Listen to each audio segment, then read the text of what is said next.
This is a Black Nouveau web exclusive. In our September 2021 edition, we talk with two Tuskegee Airmen, Brigadier General Charles McGee and Lieutenant Colonel George Hardy. Both spent a week last July in Oshkosh at the EAA Air Venture, talking with the attendees. You were flying in World War II and were in a combat situation. You would see the forces from the German or the enemy. To actually see their faces. And after the war, did you get to talk with any of the German pilots from World War II? Well, that's an interesting question to me. That flying in the air, did you get to see faces of the others? No. There are a lot of war stories of what folks thought they saw, but when you're in the air with a helmet on, oxygen mask, glasses, you tell me what you were looking at. There are folks that want to tell the war story and say, oh, I knew that was a black pilot. Well, I don't remember my oxygen mask being black, but that's possible. It's interesting, and certainly the WASP experiences and ours were pretty much similar there, where folks weren't used to women flying or blacks flying. So you get a lot of stories like that. Yes, you see the stories with the pilots flying with the mask hanging down. A fighter pilot doesn't do that because your mic is in your mask and it's breathing oxygen. So you have to have it on, and when you talk, you have to press the button on the throttle to activate. But your other hand is on the stick. So you can't just suddenly get a call, put your oxygen mask, and then start calling. That's a delay, unacceptable.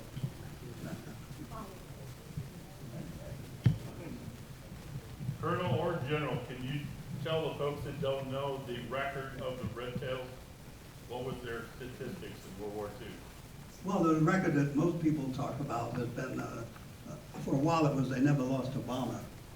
Yeah. But that wasn't true, and we had to, and I was running a research group when we tried to find out where they came from. And the closest thing I could come to it was in General Davis's papers. There was a Chicago paper with 100 missions never lost a bomber. Well, the never lost a bomber took legs and became the message. But doing 100 missions, that was true. There was a period where we didn't lose bombers. But we did lose some bombers, and research found that over the course of our action, we lost at least 26, 27 bombers on different missions. But we went a long time with no losses. You see, Colonel Davis insisted that we stay with the bombers. If fighters attacked you and you got on the tail of one, if he left to go off, you let him go. You stayed with the bombers. See, the Germans in one case could draw the fighters off, and then another group attacked the bombers. And Colonel Davis didn't want that to happen. The research has found that we flew 179 escort missions.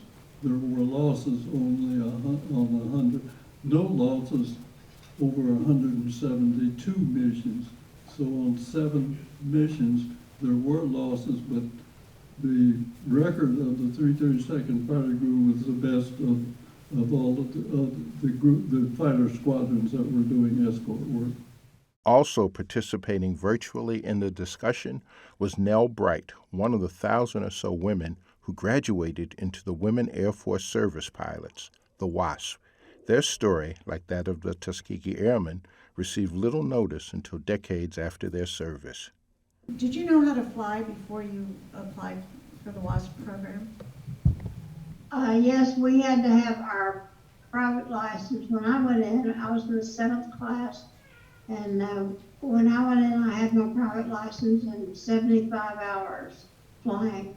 The girls that were trained in the first 2 or 3 classes, some of them had to have as much as 500 hours when they first started, but we all had to have flying experience, and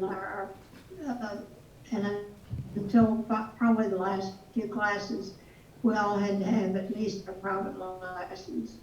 Well, we finished our training in 6 months because we didn't have any leave between primary, basic, and advanced. What airplane did you learn to fly in? I learned to fly in the Taylor craft. Got all my 75 hours in a Taylor craft in the winded plains of West Texas. Okay. And I didn't think there was any way to land but crosswind. It takes a woman. My first experience with the WASP were right here at Oshkosh. But our stories, in fact, we used to lecture together because we each had a different story of what was taking place, but we loved to speak to the young folks down at Kid Ventures. And my early experience with the WASP was a joint lecturing to kids there.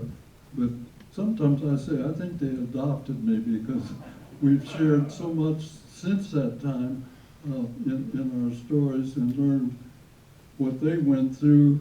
But it was a wonderful experience to share the stories and realize they were treated so much worse than we were. At least we were commissioned.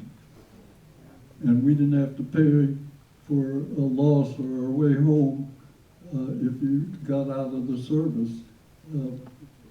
Some of the history of our country is it's sure worth knowing, but we hope it doesn't continue. That's right. Thank you.